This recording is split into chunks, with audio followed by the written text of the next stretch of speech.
नमस्कार, आपके साथ मैं हूं इप्सिता सिंह। दोपहर के 2 बजने को हैं। हम आपके लिए लेकर आए हैं देश दुनिया की हर बड़ी और अहम खबर। आइए देखते हैं स्पीड न्यूज। समंदर में डूबी पनडुब्बी। मुंबई के नेवल डॉकयार्ड में पनडुब्बी सिंधु रक्षक जोरदार धमाके के साथ डूब गई। यह हादसा रात 12 बजे के बाद हुआ, जब पनडुब्बी में एक धमाका हुआ और उसमें भीषण आग लग गई। करीब 1.5 घंटे की मेहनत के बाद आग पर काबू पाया गया। हालांकि इस दौरान पनडुब्बी एक तरफ झुक गई और धीरे धीरे पूरी तरह समंदर में समा गई। बताया जा रहा है कि धमाके की वजह से बाहर निकलने के सभी दरवाजे जाम हो गए थे। रक्षा विभाग के मुताबिक हादसे में घायल हुए नौसैनिकों को नौसेना के ही अस्पताल में भर्ती कराया गया है।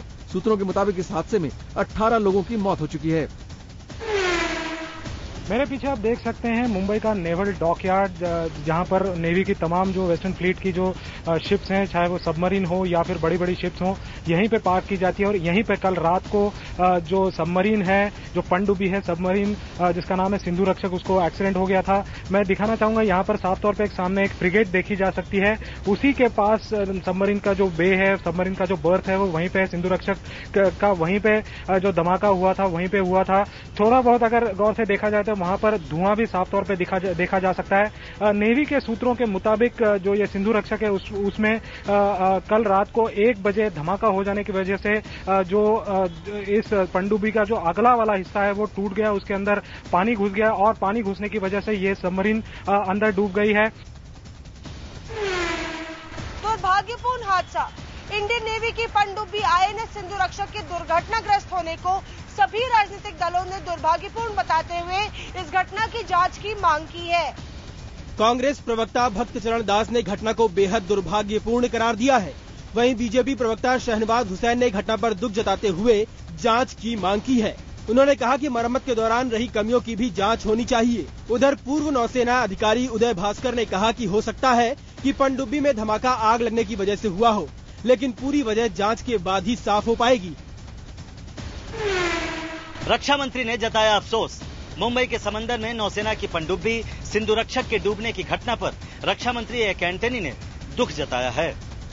एंटनी के मुताबिक ये हाल के दिनों का सबसे बड़ा हादसा है। रक्षा मंत्री ने कहा है कि उन्होंने हादसे की जानकारी पीएम को दी। एंटनी ने हादसे में मारे गए नौसेना के अफसरों और जवानों के परिवार के लिए संवेदना भी व्यक्त की। उधर विपक्ष ने इस हादसे पर सरकार की तरफ से तुरंत बयान की मांग करते हुए जमकर हंगामा किया। वहीं संसदीय कार्य राज्य मंत्री राजीव शुक्ला ने कहा कि पूरे तथ्य जाने बगैर सदन में कोई भी बयान नहीं दिया जा सकता। पहले भी हुआ था हादसा, नौसेना के बेड़े में शामिल सिंधु रक्षक पनडुब्बी इससे पहले साल 2010 में भी हादसे का शिकार हो चुकी है। इस हादसे में एक नाविक की मौत भी हुई थी। उस वक्त ये पनडुब्बी विशाखापट्टनम में तैनात थी। हादसे के बाद इसे मरम्मत के लिए अगस्त 2010 में रूस भेजा गया था। सिंधु रक्षक की मरम्मत रूस के वेज़लोका शिपयार्ड में हुई थी, जिस पर भारत सरकार ने 490 करोड़ रुपए खर्च किए थे। करीब 2 साल तक मरम्मत का काम चला और साल 2013 में अप्रैल के महीने में सिंधु रक्षक वापस भारत लौटी। इस दौरान पनडुब्बी की युद्ध क्षमता को और बेहतर बनाया गया था।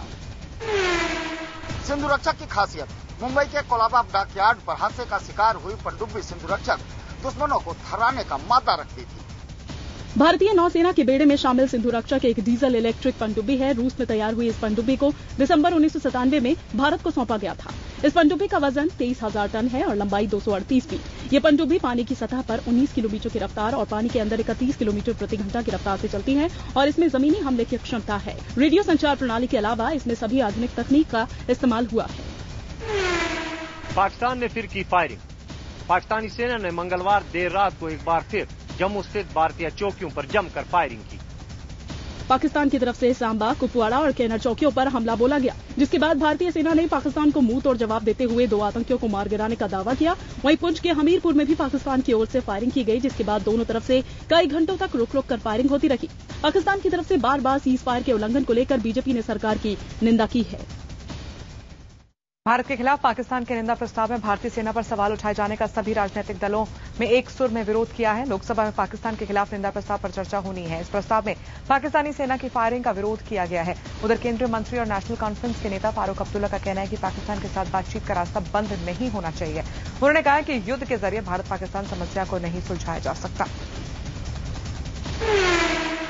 भारत के साथ बेहतर संबंध की उम्मीद। पाकिस्तान के प्रधानमंत्री नवाज शरीफ के मुताबिक वो भारत के साथ बैठकर दोस्ताना रवैये से सभी मुद्दे को सुलझाना चाहते हैं। नवाज शरीफ ने एक बयान जारी कर कहा कि हम भारत से बहुत प्रेम करते हैं और हम दोनों को साफ दिल से साथ बैठना होगा, तभी मसले सुलझेंगे। उन्होंने कहा कि दोनों देशों को बेहतरी और समृद्धि के लिए संबंध सुधारने होंगे।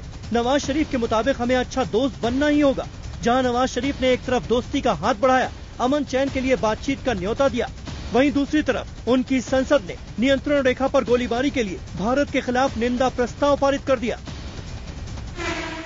पाकिस्तान के साथ वार्ता पर सस्पेंस। विदेश मंत्रालय के प्रवक्ता सैयद अकबरुद्दीन के मुताबिक हिंसा के माहौल में पाकिस्तान के साथ बातचीत मुमकिन नहीं। पाकिस्तान की तरफ से सीमा पर लगातार सीज फायर के उल्लंघन के बाद भारत ने पहली बार पाकिस्तान के सामने अपने कड़े रुख का इजहार किया है। विदेश मंत्रालय के प्रवक्ता सैयद अकबरुद्दीन ने साफ कर दिया है कि दोनों देशों के बीच बातचीत के लिए सौहार्दपूर्ण माहौल की जरूरत होती है, जो कि इस वक्त नहीं है।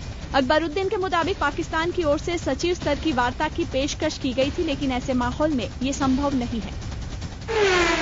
किश्तवाड़ में कर्फ्यू जारी। जम्मू के किश्तवाड़ में 9 अगस्त को 2 गुटों के बीच हुई हिंसा के कई दिन गुजर जाने के बाद भी स्थिति तनावपूर्ण बनी हुई है। जम्मू के 8 जिलों में बुधवार को भी कर्फ्यू जारी रहा। हालांकि दक्षिण जम्मू में सेना की तरफ से सुबह 3 घंटे तक कर्फ्यू में ढील दी गई थी। पूरे इलाके में सेना की भारी तैनाती है। इस बीच सुप्रीम कोर्ट ने जम्मू कश्मीर सरकार को हिंसा में जख्मी हुए लोगों को 2-2 लाख रुपए का मुआवजा देने के निर्देश दिए हैं। कोर्ट ने हिंसा से निपटने में नाकाम रहने पर राज्य सरकार को फटकार भी लगाई। फिर रुकी अमरनाथ यात्रा। जम्मू कश्मीर के कई इलाकों में जोरदार बारिश के कारण अमरनाथ यात्रा को एक बार फिर रोक दिया गया है। बालटाल और पहलगाम बेस में खराब मौसम की वजह से अमरनाथ यात्रा में एक बार फिर खलल पड़ गई है। आपको बता दें कि 4 दिनों के विराम के बाद मंगलवार को ही यात्रा को बहाल कर दिया गया था, लेकिन एक बार फिर इसमें आई रुकावट ने तीर्थ यात्रियों में निराशा भर दी है। 28 जून से शुरू हुई यात्रा 21 अगस्त को खत्म होने वाली है। अब तक करीब 3.5 लाख श्रद्धालु बाबा बर्फानी के दर्शन कर चुके हैं। खतरनाक स्टंट ने ली जान। मुंबई की एक लोकल ट्रेन में खतरनाक स्टंट की कीमत एक नाबालिग लड़के को जान देकर चुकानी पड़ी। 14 साल का मोहसिन मुंब्रा से ठाणे जा रही लोकल ट्रेन में स्टंट कर रहा था। तेज रफ्तार से दौड़ रही ट्रेन के दरवाजे पर खड़े होकर बाहर वो हर आने वाले लोहे के खंभों को छू रहा था।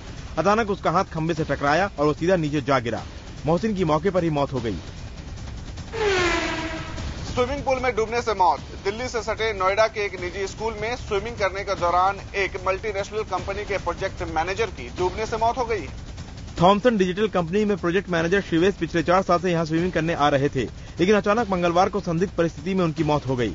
मौके पर पहुंचे पुलिस ने शव को कब्जे में लेकर पोस्टमार्टम के लिए भेज दिया, लेकिन पोस्टमार्टम रिपोर्ट में भी मौत के कारणों का पता नहीं चल पाया है। वहीं मृतक के परिवार वालों का आरोप है कि यह हादसा नहीं बल्कि शिवेश की हत्या की गई है। छोटे राज्यों की मांग पर हंगामा। पश्चिम बंगाल में अलग गोरखालैंड की मांग के मुद्दे पर बवाल की वजह से लोकसभा की कार्यवाही में रुकावट पैदा हुई। बीजेपी नेता जसवंत सिंह के मुताबिक गोरखा और पश्चिम बंगाल सरकार के बीच राजनीतिक बातचीत पूरी तरह से रुक गई है। ये बातचीत दोबारा शुरू होनी चाहिए। उन्होंने केंद्र से इस मामले में दखल देने की मांग की। इस बीच बीजू जनता दल के सांसदों ने ओडिशा के लिए विशेष राज्य के दर्जे की मांग पर प्रदर्शन किया। उधर गोरखा जनमुक्ति मोर्चा की हड़ताल के मद्देनजर दार्जिलिंग में कर्फ्यू लगा दिया गया। बीजेपी ने शीला को घेरा। मैगी प्याज के मुद्दे पर बीजेपी ने मुख्यमंत्री शीला दीक्षित के घर के सामने विरोध प्रदर्शन किया। बीजेपी कार्यकर्ताओं ने प्याज की बढ़ती कीमत के लिए शीला सरकार को जिम्मेदार ठहराया और जमकर नारेबाजी की। बीजेपी की मांग है कि प्याज का निर्यात रोकना चाहिए और भारत में ही सप्लाई करनी चाहिए। वहीं जेडीयू ने भी देश भर में प्याज की कीमत में इजाफे के मद्देनजर निर्यात पर रोक लगाने की मांग की है। आपको बता दें कि राजधानी दिल्ली में ही खुदरा बाजार में प्याज के दाम 80 रुपए किलो तक पहुँच गए हैं। महंगाई ने बढ़ाई मुसीबत। पहले से ही महंगाई झेल रही जनता को एक और झटका लगा है। जुलाई महीने में थोक महंगाई दर बढ़कर 5.79% हो गई है। खाने पीने की चीजों के दाम तकरीबन 3.5% तक बढ़े हैं। आपको बता दें कि जून में महंगाई दर 4.86% थी। जुलाई में कोर महंगाई दर 2.4% रही है, जबकि जून में ये 2% थी। थोक महंगाई दर का 5% के ऊपर पहुंचना चिंता की बात है। महंगाई दर बढ़ने से आरबीआई के लिए ब्याज दरें घटाना मुश्किल होगा।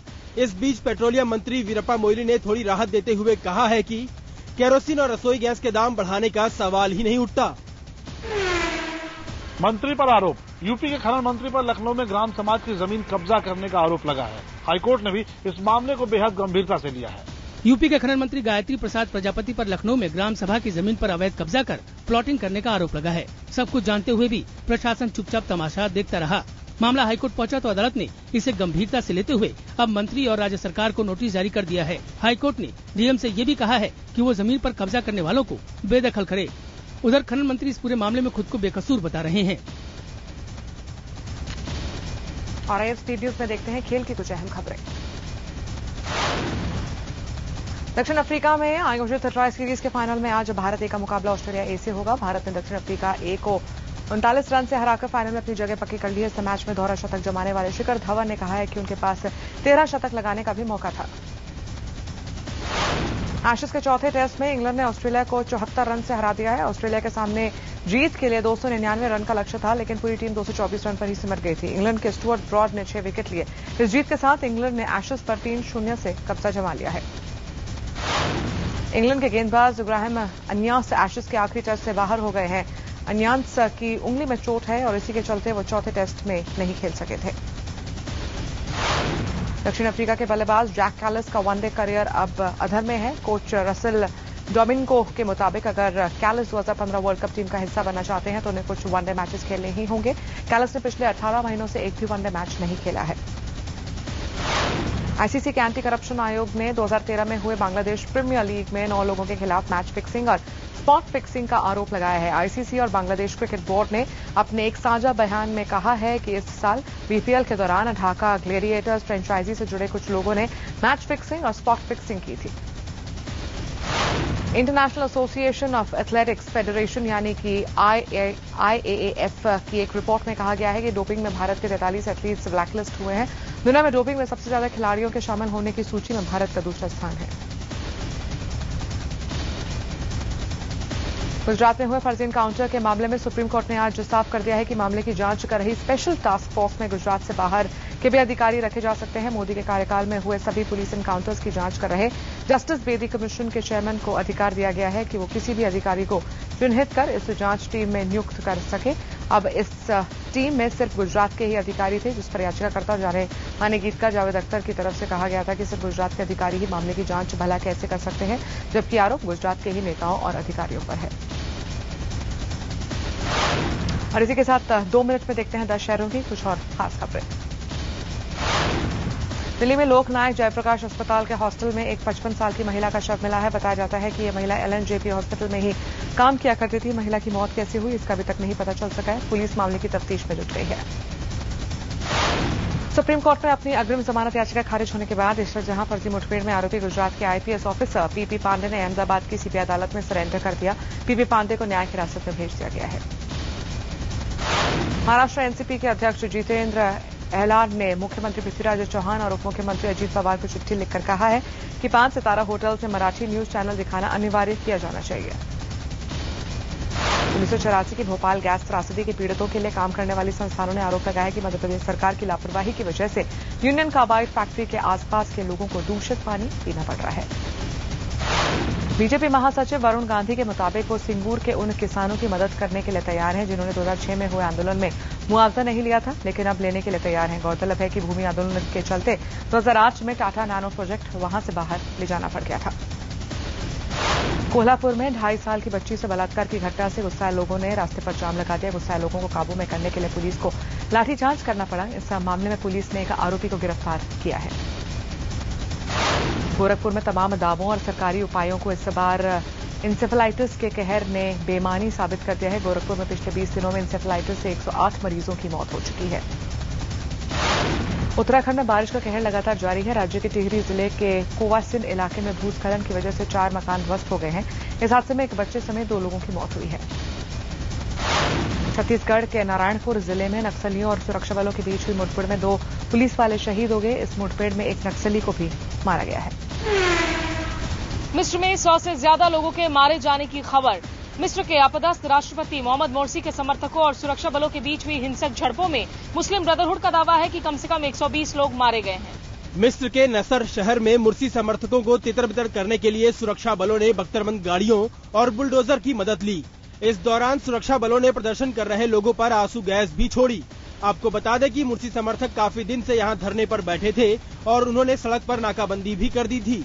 मुर्सी समर्थकों की मांग है कि उन्हें दोबारा सत्ता सौंपी जाए। इसी के साथ देखते हैं कुछ और अहम अंतर्राष्ट्रीय खबरें। इजरायल ने फिलिस्तीन के साथ आपसी संबंधों की तल्खी को दूर करने के लिए दिशा में पहल करते हुए 26 फिलिस्तीनी बंदियों को रिहा कर दिया है। ये बंदी पिछले 20 साल से इजरायल की जेल में बंद थे। आज से ही इजरायल और फिलिस्तीन के बीच यरूशलेम में शांति वार्ता शुरू हो रही है। उत्तर पूर्वी नाइजीरिया के मैदुगुरी शहर में मस्जिद में नमाज पढ़ रहे 44 लोगों की गोली मारकर हत्या कर दी गई। माना जा रहा है कि हमला कट्टरपंथी उग्रवादी संगठन बोको हरम ने किया है। कोलंबिया के बोगोटा में अमेरिका के विदेश मंत्री जॉन कैरी ने कहा है कि इजरायल की पश्चिमी तट और पूर्वी यरूशलेम में नई बस्तियां बनाने की घोषणा गैरकानूनी है। गौरतलब है कि इजरायल ने पश्चिमी तट और पूर्वी यरूशलेम में 1200 नई इजरायली बस्तियों के निर्माण को मंजूरी दे दी है। संयुक्त राष्ट्र महासचिव बान की मून आज पाकिस्तान के स्वतंत्रता दिवस समारोह में मुख्य अतिथि रहे हैं। मून ने भारत और पाकिस्तान से अपील की है कि दोनों देश मतभेदों का हल शांतिपूर्वक तरीके से निकालें। इराक के बदल, बाकूबा और फालूजा शहर में हुए आतंकी हमले में 26 लोगों की मौत हो गई है और 50 से ज्यादा जख्मी हैं। प्रशासन के मुताबिक शहर में एक कैफे पर आत्मघाती हमला हुआ, जबकि बाकूबा में रेस्टोरेंट के पास और फालूजा में पुलिस चेक पोस्ट को निशाना बनाया गया था। ब्राजील के रियो डी जेनेरो में गवर्नर के दफ्तर के बाहर जमकर विरोध प्रदर्शन किया गया। प्रदर्शन के दौरान लोगों और दंगा पुलिस के बीच हिंसक झड़प हो गई। दरअसल लोग भ्रष्टाचार के आरोप में घिरे गवर्नर के इस्तीफे की मांग कर रहे हैं। दक्षिण कोरिया की राजधानी सियोल में जापान के दूतावास के बाहर पूर्व सैनिकों ने प्रदर्शन किया। पूर्व सैनिकों की मांग है कि जापान पुरानी बर्बर साम्राज्यवादी नीतियों के लिए माफी मांगे। हम आपको बता दें कि दक्षिण कोरिया इसी हफ्ते जापान से आजादी की 60वीं सालगिरह मनाने जा रहा है। अमेरिका के फ्लोरिडा में समर बे रिसोर्ट की एक 3 मंजिला इमारत भरभरा कर गिर गई। इमारत को गिरने से पहले ही खाली करा लिया गया था। यह हादसा एक बड़े नाले की वजह से हुआ जो रिसोर्ट के बीच से होकर निकलता है।